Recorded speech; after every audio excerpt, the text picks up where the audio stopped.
Assalamu alaikum, na zo wani gida ne, wata mata tana sayar da ruwa. Nan wajen da kuka gani shine inda take sa alumu da yake unguwarsu ba ruwa. So kuma ana neman ruwan sha babu, ko pure water ba fiye samu ba. Ba masu da kuɗin ma da za su iya shan pure water 'yan garin. So a nan take tare ruwanta. Kun gani sai ta sa alumu. Kun ga ruwan?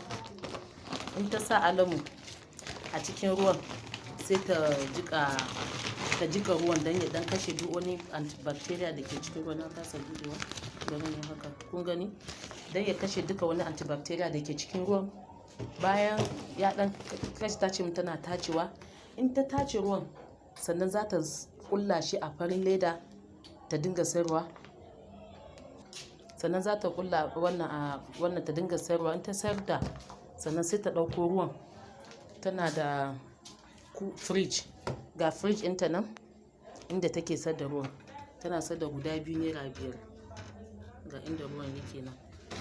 Ga inda take sayar da ruwan nan. Tana sayar da ruwan guda 2 naira 5.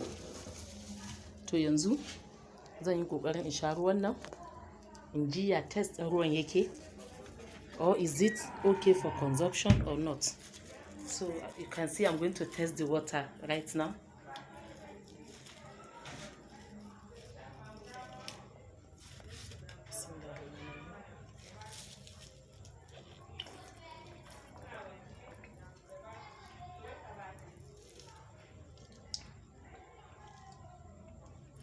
The water is nice. The water is nice, very nice. Ruwan yana da daɗi. Wallahi, da because ina yawan shan ruwa, kuma an ce wacce take yawan shan ruwa tana sanin taste ɗin ruwa. So wannan ruwan bai min taste ɗin ruwan burtsatsai ba, bai min taste ɗin ruwan faru ba, bai min taste ɗin ruwan swan water ba.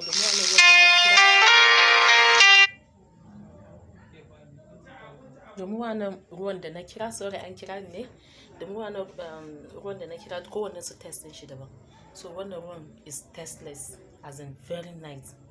Amma kuma if there's something we can do to help this woman, let's all join hands together and help her. Let's take her to the next level. So you can see the water she's selling.